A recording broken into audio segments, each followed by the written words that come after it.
Logically speaking, we know how to move Nigeria from consumption to production.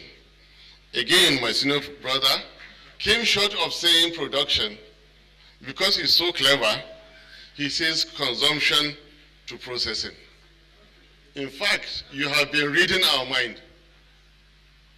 We are the ones who will bring an end to this endemic corruption. A governor who served 8 years without borrowing a penny, left behind 75 billion for his state, and refused to sign the law to collect money.